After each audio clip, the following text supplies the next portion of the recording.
Hello, मैं doctor Dharmendra Tiwari और मैं इस चैनल पे आपके हेल्थ के बारे में कुछ महत्वपूर्ण जानकारियाँ देता रहता हूँ। मेरा चैनल है हेल्थ एंड फिटनेस टिप्स। आज हम चर्चा करने वाले हैं prevention is better than cure, मतलब जानकारी ही बचाव है। अगर हम किसी रोग से ग्रसित होने के बाद किसी डॉक्टर के पास जाते हैं तो दवा देते हैं,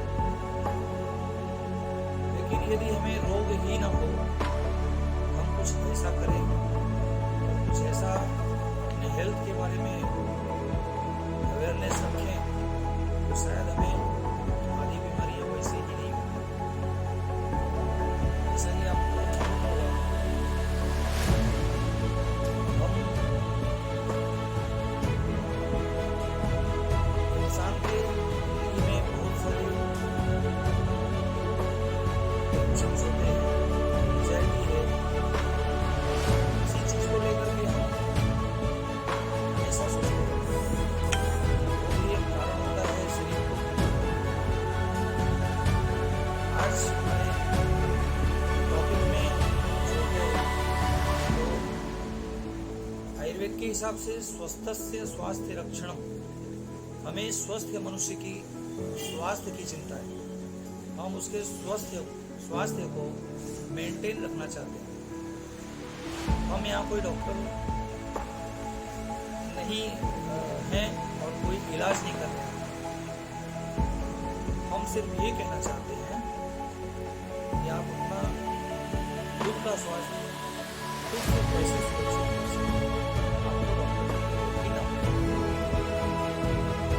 के पास जाएंगे तो डॉक्टर को रोग की दवा देगा, बुखार है तो बुखार की दवा देगा, सर्दी खांसी है सर्दी खांसी की दवा देगा, उल्टी की दवा देगा, लेकिन कभी भी आपको स्वस्थ रहने के लिए कोई how to maintain good health, इस चीज को सोचते हैं। पूरा देखिएगा और मेरा चैनल सब्सक्राइब कर लीजिएगा। हम आपको आज कुछ महत्वपूर्ण बातें बताने जा रहे हैं। सबसे महत्वपूर्ण बात है हमारा आहार कैसा हो। फर्स्ट पॉइंट हमारा है हम क्या कंज्यूम करें, क्या खाएं कि हमारा स्वास्थ्य बेहतरीन हो। दूसरा टॉपिक आएगा हमारा विहार कैसा हो, हमारा व्यवहार कैसा हो, हमारी लाइफस्टाइल कैसी हो। और थर्ड टॉपिक आएगा ब्रह्मचर्य। ब्रह्मचर्य इट मीन्स हम अपने ह्यूमन लाइफ में अपने आप को, अपनी इंद्रियों को कैसे कंट्रोल कर सकते हैं और जो हमारी इंद्रियां हैं उसको कंट्रोल करने के तरीके को, कंट्रोल करने की प्रक्रिया को ब्रह्मचर्य कहते हैं। इसको मैं डिटेल में समझाऊंगा। तो आते हैं आज पहले टॉपिक पे। पहला टॉपिक हमारा है हमारा आहार कैसा हो। हमारा आहार जो खाते हैं वो वेल बैलेंस डाइट होना चाहिए। क्या खाते हैं और कब खाते हैं वो भी एक सोचने वाली बात है कि हम कभी भी कुछ भी खा लेते हैं। ऐसा नहीं होना चाहिए।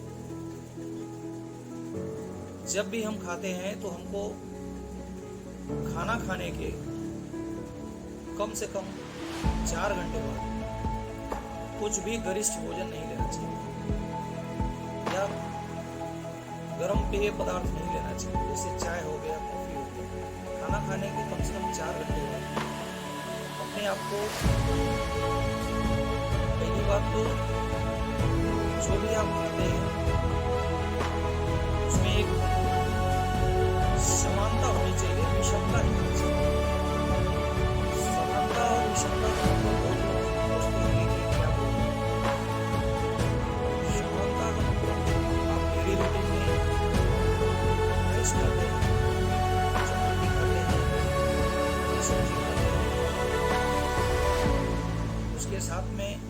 बहुत अगर दूध मिल जाए रात को और दोपहर को दही तो बेटर है, और नहीं कुछ मिलता है तो जो भी मिल सकता है उतना ही पर्याप्त है। उसके साथ में यदि दोपहर को छाछ मिल जाए या मट्ठा मिल जाए तो हम जो खाना खाते हैं उसको पचाने के लिए, उसको डाइजेस्ट करने के लिए छाछ बेहतरीन औषधि है। ध्यान रखने वाली बात है यहाँ पे, रात को कभी भी दही या छाछ का सेवन मत करिएगा, क्योंकि ये विरुद्ध आहार है। विरुद्ध आहार में जैसे हम कभी भी दूध के साथ अंडा नहीं खाना चाहिए, दूध के साथ मछली नहीं खाना चाहिए। कुछ केसों में जैसे टीबी के पेशेंट हैं, उनके लिए डॉक्टर दूध और अंडा देते हैं खाने को। अगर कभी भी दूध और मछली का सेवन या दूध और चिकन का सेवन या दूध और मांस का सेवन नहीं करना चाहिए। तीसरी बात, जो भी खाना खाते हैं उसमें सबसे पहले अपने को ये समझ लेना चाहिए कि हमारा जो पेट वो कोई डस्टबिन नहीं है, हमने जो चाहा वो खा लिया। पेट एक कारखाना है, एक फैक्ट्री है। जो आप खाते हैं पहले उस कारखाने में जाता है, फैक्ट्री में जाता है, फिर वहां से उसका जूस बनता है। उस खाने को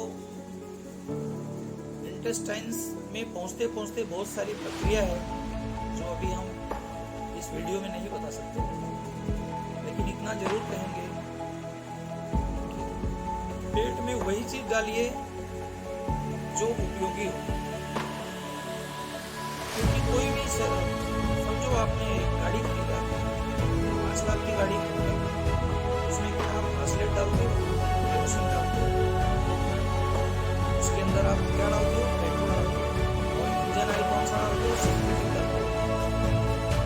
तो 5 लाख की गाड़ी के लिए आप इतना केयर करते हो, और आपकी ह्यूमन बॉडी मनुष्य के शरीर को भगवान ने इतना कीमती तोहफा दिया जिसके एक एक आर्गन्स की कीमत लाखों में है।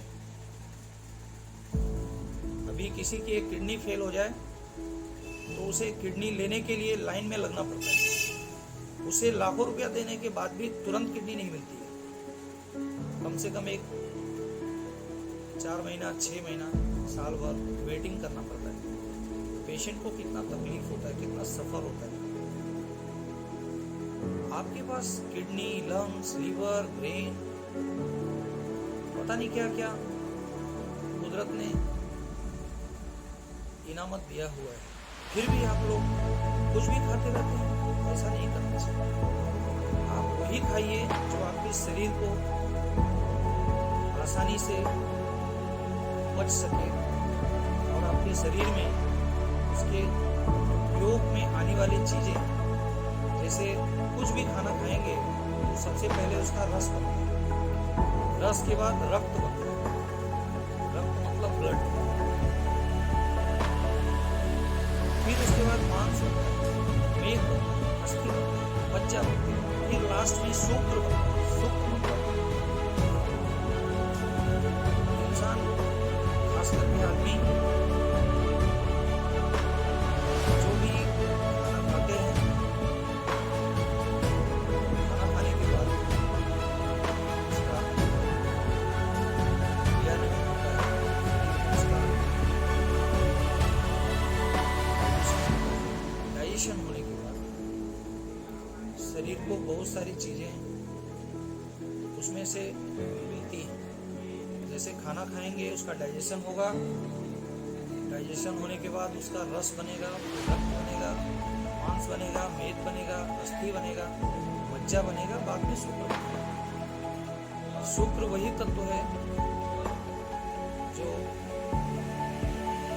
मेल टेस्टिस से होते हुए रेगुलेट होता है। यदि हम इस चीज को समझ गए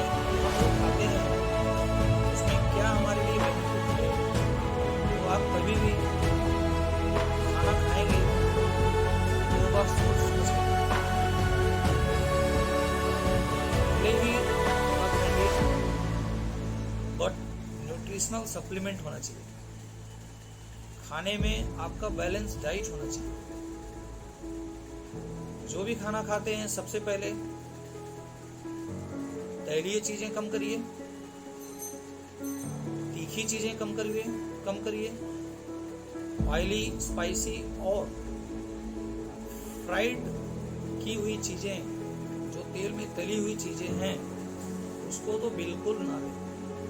और खास करके इस मौसम में, जब हम बारिश के मौसम में हैं, तो हमारी पाचन क्रिया कमजोर हो जाती है। ऐसे मौसम में हमको एकदम हल्का खाना खाना है और हमें कम से कम 2 मील्स के बीच में 6 घंटे का फर्क रखना चाहिए। मील्स मीन्स आपका भोजन, आपका खाना। आप दोपहर का खाना यदि 2 बजे खा रहे हैं तो शाम को 8 के पहले कदापि खाना नहीं खाना चाहिए। कम से कम 6 घंटे का फर्क होना ही चाहिए। आयुर्वेद साइंस कहता है कि आप 2 भोजन के बीच में कुछ तरल पदार्थ ले सकते हैं, जूस ले सकते हैं, छाछ ले सकते हैं, पानी पी सकते हैं, लेकिन भोजन के बीच में भोजन कम से कम 6 घंटे का।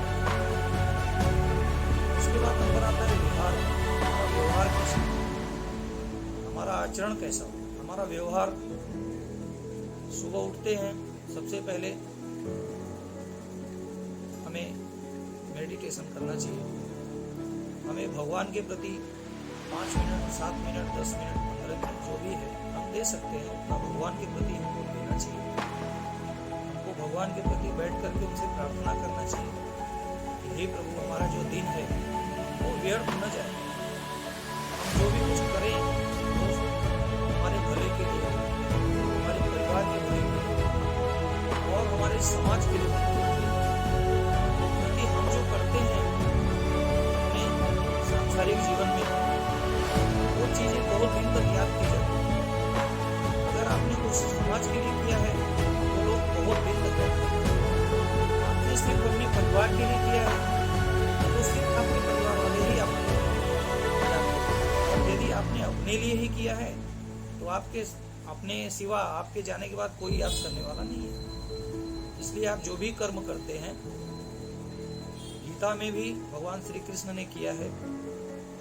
श्री कृष्ण जी ने कहा है कि तू कर्म कर, फल की इच्छा मत कर। कर्मण्येवाधिकारस्ते मा फलेषु कदाचन। इसका मतलब है कि तू कर्म करते जा, फल तेरे हाथ में नहीं है, फल मेरे हाथ में है, मैं दूंगा। तो भगवान के ऊपर सब कुछ छोड़ करके अपने कर्म की तरफ बढ़ो और जो भी व्यवहार करते हैं, जो भी विचार मन में आता है वो सब विचार होना चाहिए। किसी को तकलीफ देने वाला विचार नहीं होना चाहिए, किसी को मारने पीटने वाला, किसी को गाली देने वाला, किसी को बुरा भला करने वाला विचार अपने मन में ना लाएं।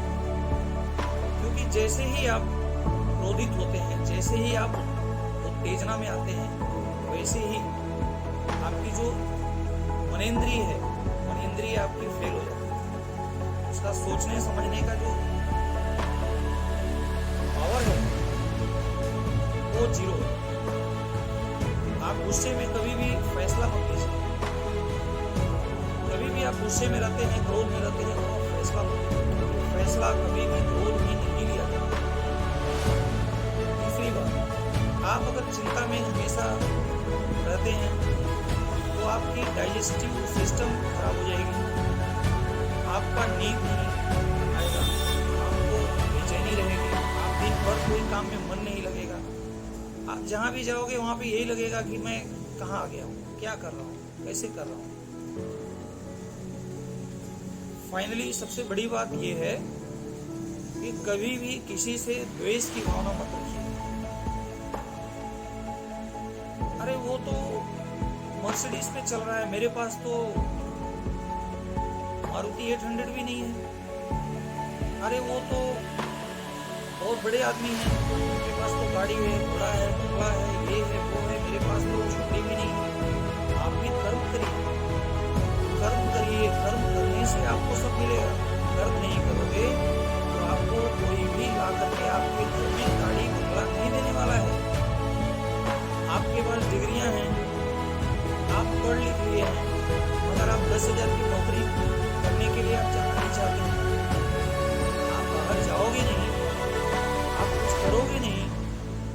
उनको पैसा कहाँ से आएगा?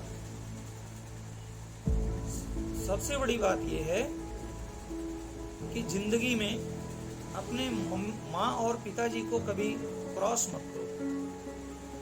हो सकता है उनके विचार अलग हो सकता है उनकी भावनाएं अलग हो सकता है एक माँ बाप का झुकाव अपने एक ही बच्चे की तरफ ज्यादा रहता हो, लेकिन इसका मतलब ये नहीं है कि हम उनको माँ बाप ना बोलें या हमारे मन में कुछ उनके प्रति दुर्भावना हो। हमारे मन में उनके प्रति दुर्भावना नहीं हो सकती। और एक बात बोलना चाहूंगा, आप जो भी कर्म करते हो वो आपके प्रारब्ध के हिसाब से उसका फल आपको भोगना ही पड़ेगा। आपने जो भी किया है अभी तक अच्छा किया है, आपको उसका फल अच्छा मिलेगा।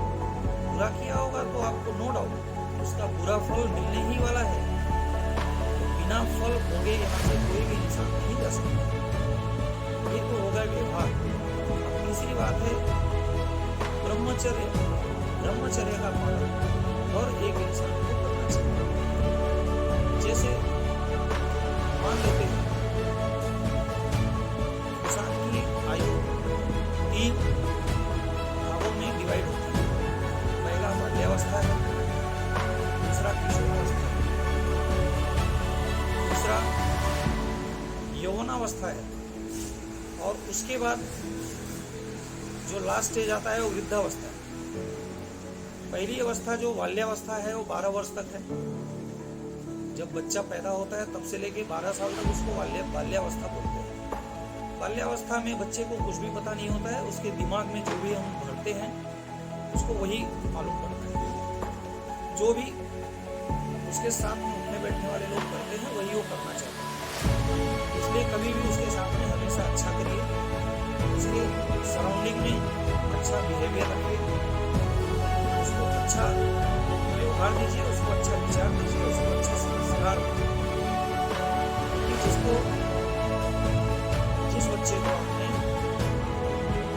संस्कार दिया है, दुनिया के किसी भी कोने में जा करके अपने आप को व्यवस्थित रख सकते हैं। संस्कार एक बहुत बड़ी पूंजी है जो हमारे माता पिता, हमारे गुरु, हमारे आदरणीय लोग हमें देते हैं। बचपन से लेकर के आज तक हम कुछ न कुछ सीखते रहते हैं। दूसरी बात,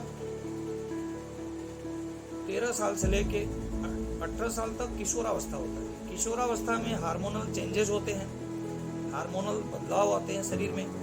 इसमें आदमी कुछ न कुछ नया सोचता रहता है, सोचता है कि मैं क्या करूं, कैसे करूं, और वो इसका जो सोच है उसके माइंड पे, उसके दिमाग पे इसका गलत प्रभाव पड़ता है। कभी कभी वो गलत भी सोचता है, कुछ चीजें वो गलत करता है, जो चीजें उसे नहीं करना चाहिए वो भी करता है। तो इतना ही बोलना है, ये किशोरावस्था का जो समय है इसमें बच्चों को हिफाजत के साथ सहेज करके रखना है, क्योंकि यही हमारी पीढ़ी है। भविष्य में यही हमारी पीढ़ी है जो हमें आगे ले जा सकती है। बच्चों के बिगड़ने का टाइम यही है, 13 से 18 साल। यदि 13 से 18 साल में बच्चों को माँ बाप ने अपने आंचल के नीचे या अपने पास में रख करके अगर उनको अच्छी प्रेरणा देते हैं, अच्छी बुद्धि देते हैं, अच्छा संस्कार देते हैं, तो यही बच्चे आगे निकल करके डॉक्टर बनते हैं, इंजीनियर बनते हैं, लॉयर बनते हैं, सीए बनते हैं। बड़े बड़े लोग जिनके माँ बाप 18 साल की उम्र तक बच्चों को अच्छा संस्कार दिए हैं, वो बच्चे कभी फेल नहीं होते। जिनके माँ बाप 18 साल तक बच्चों को अच्छा संस्कार नहीं दे पाए, उनके बच्चे सक्सेस नहीं हो सकते, कभी नहीं हो सकते। इसका एग्जाम्पल आप देख सकते हो। 18 साल तक की अवस्था तक अगर आपने बच्चों को संभाल दिया तो बच्चे कभी भी बिगड़ेंगे नहीं। 90% बच्चे सक्सेस हो जाएंगे। वो राई को पहाड़ बना देंगे, क्योंकि उनके पास जो एनर्जी है ना वो हमारे पास भी नहीं है। 18 साल तक की अवस्था में शरीर में जो एनर्जी लेवल रहता है वो सबसे हाई रहता है। ग्रास्पिंग पावर माइंड का सबसे हाई रहता है। इम्यूनिटी पावर माइंड का सबसे हाई रहता है। 13 to 18 के बीच के बच्चों का IQ लेवल सबसे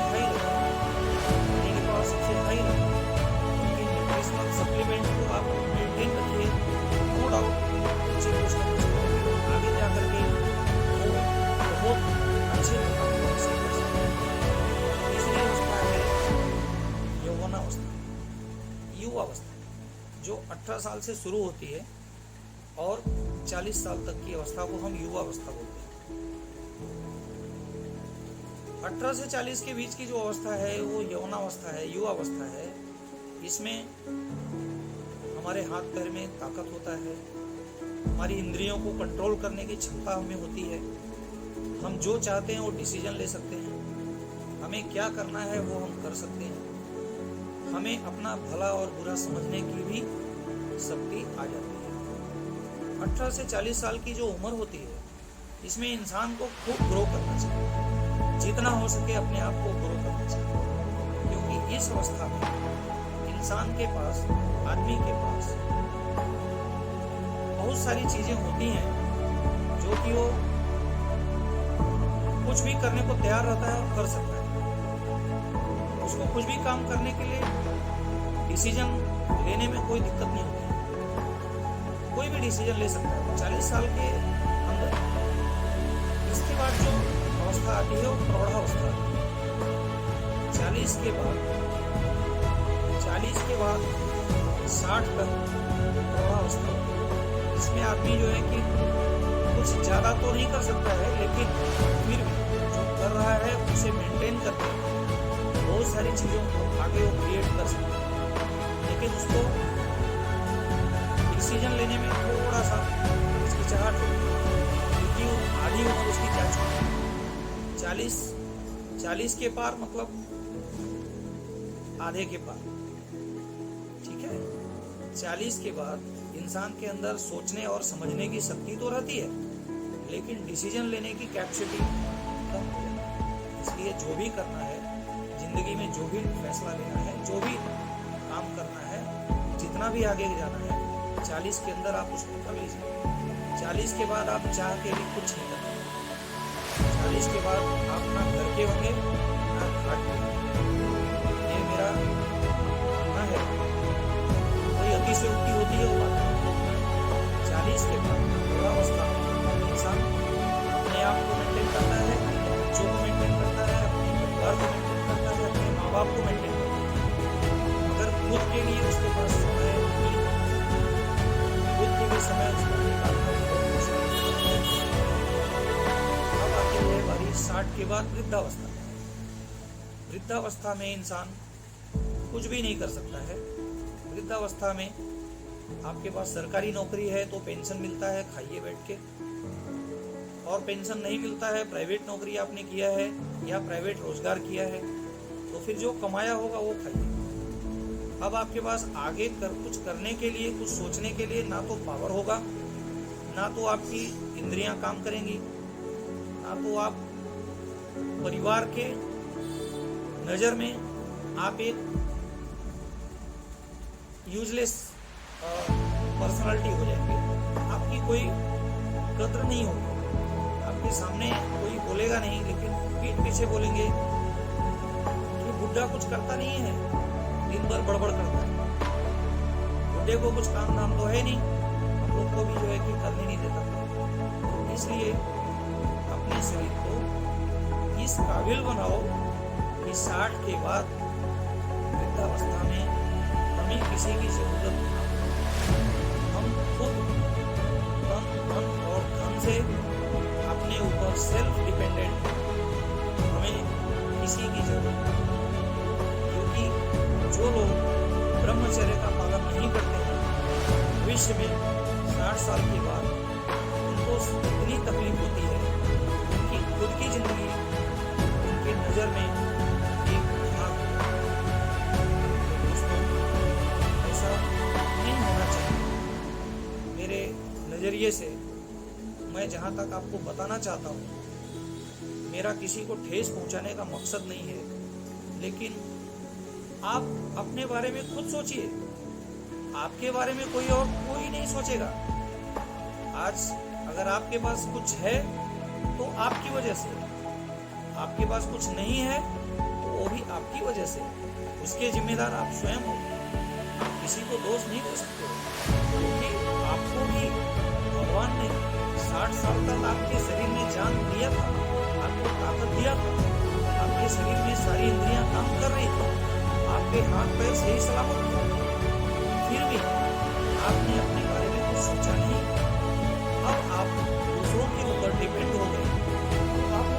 जो देगा वैसे ही रहना पड़ेगा। तो आप किसी को दोष नहीं दे सकते। आप जो भी किए हैं उसके भुक्तभोगी स्वयं है। आपने अच्छा किया होगा तो आप 60 के बाद अच्छा फल मिलेगा। देखिए 60 साल तक जब शरीर में ताकत रहती है तो इंसान किसी को कुछ समझता नहीं है। उसको लगता है कि दुनिया में मैं हूं इसलिए सब है, मेरे नहीं रहने पे दुनिया नहीं चलेगी। ऐसा कुछ भी नहीं है। 60 साल के बाद आपको असल जिंदगी का अनुभव लेना पड़ता है। 60 साल तक तो जिंदगी जो है वो ऊपर वाले की मेहरबानी से, आपके आचार विचार से, आपके कर्म से, जो भी आप करते हैं वो उसके हिसाब से आप आगे उसका फल भोगते हैं। लेकिन 60 साल के बाद आपने जो प्रारब्ध में किया होगा उसका भी फल आपको भोगना ही पड़ेगा। इसलिए आप लोगों से हाथ जोड़ के यही प्रार्थना है कि अपने आने वाले कल को सुरक्षित बनाइए, अपने भविष्य को बेहतर बनाइए, अपने स्वास्थ्य के साथ खिलवाड़ मत करिए। आप किसी के कहने पे, किसी के बहकावे में आके अपनी जिंदगी खराब मत करिए। अपने बच्चों को ध्यान दीजिए, बच्चों को जो भी रिक्वायरमेंट है पूरी करिए, लेकिन सोच समझ कर। ऐसा नहीं है कि 12 साल की उम्र में बच्चे का मोबाइल मांग रहे हैं, 18 साल की उम्र में वो आपसे गाड़ी मांग रहे हैं, उनको गाड़ी दे दो। उनकी ज़रूरत के हिसाब से, उनकी रिक्वायरमेंट के हिसाब से उन्हें जो लगता है वो आप उन्हें दे सकते हैं। लेकिन उसका दुरुपयोग अगर बच्चे करते हैं तो आप उसे वापस ले भी सकते हैं। ये आपके विवेक के ऊपर डिपेंड करता है कि आप अपने बच्चों को कहाँ तक और कितना आगे जाने देना चाहते हैं। आपने बच्चों को अगर ब्रेक नहीं दिया तो कल आने वाली पीढ़ी आपको ब्रेक मिलेगी। इसलिए शुरुआत के 15 साल तक बच्चों को ब्रेक लगाना चाहिए, बच्चों को संस्कार दीजिए कि हर जिद को कि कुछ चीज़ें, कुछ ख्वाहिशें अधूरी रहेगी तभी तो आगे जीवन में बढ़ेंगे।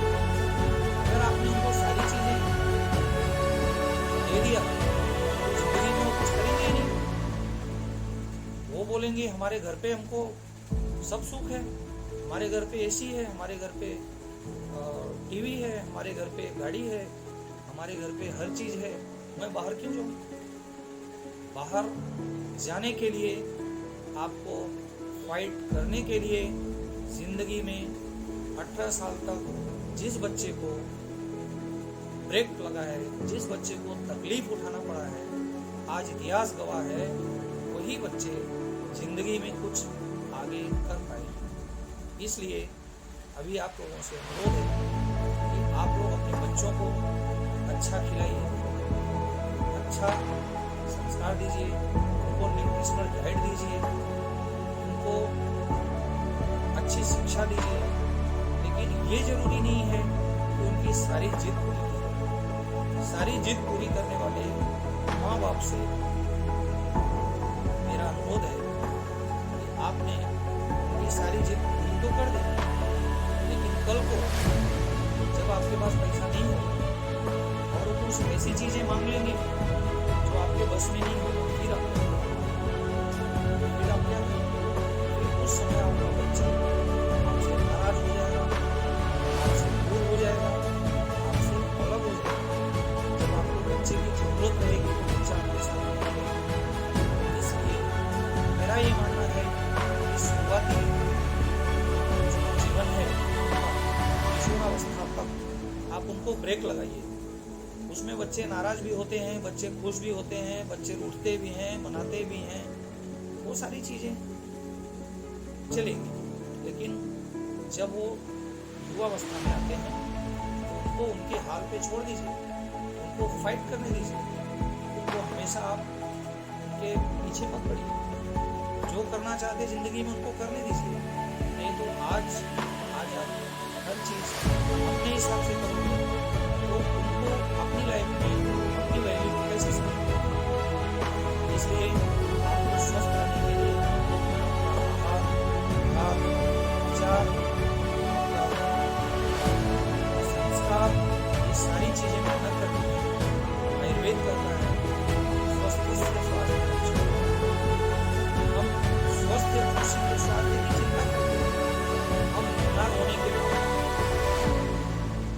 जो भी करते हैं वो एज अ डॉक्टर करते हैं, क्योंकि ये हमारा प्रोफेशन है, ये हमारा व्यवसाय है।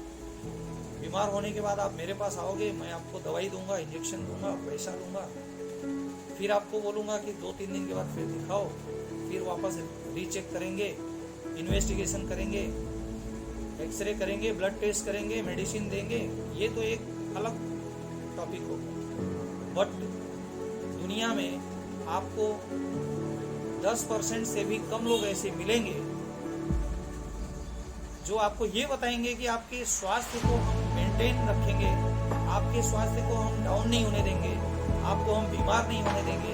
हमारे पास कुछ ऐसा नॉलेज है वो हम अपने पेशेंट को या अपने चाहने वालों को या नियर एंड डियर्स को या अपने समाज को हम कभी ये चीज़ें बताते नहीं हैं।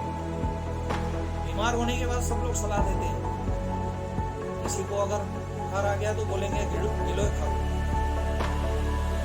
किसी को अगर खांसी हो गया तो बोलेंगे अड़ूसा पी लो। लेकिन गिलोय खाना और अड़ूसा पीना ये कोई आपका हमेशा के लिए साधन नहीं है। आप गिलोय खाइए, बट बीमार होने के पहले गिलोय का सेवन मनुष्य के सेवन एक गैस है, वैद्य, जो शरीर के अंदर खुद का एक वैद्य छुपा हुआ है। आप गिलोय को एज ए वैद्य समझिए, वो एक आपका खुद का डॉक्टर है। गिलोय, आंवला, हल्दी, अदरक जैसे कितनी भी जड़ी बूटियां हैं, अश्वगंधा, शतावरी, बहुत सारी ऐसी जड़ी बूटियां हैं जो कि दुर्लभ में है। अब लोग उसको पहचान ही नहीं पाएंगे। तो हमारे जैसे लोग जिन्होंने टाइम दिया है, जिन्होंने शिक्षा लिया है, वो लोग उसको पहचान सकते हैं। सब लोग अश्वगंधा लेने जाओ, तुलसी लेने जाओ, गिलोय लेने जाओ, आपको जो भी चीजें चाहिए वो भी मिलेंगी। सारी चीजें आप लोगों को मैंने आज शेयर किया। आप लोगों का धन्यवाद जो आपने मुझे सुना, और मैं आप लोगों को ऐसे ही जानकारियाँ हेल्थ एंड फिटनेस टिप्स के चैनल के ऊपर देते रहूँगा। इसलिए आप लोगों से प्रार्थना है, आप लोगों से रिक्वेस्ट है, आप लोगों से गुजारिश है कि हमारे चैनल को सब्सक्राइब और लाइक कर दीजिए।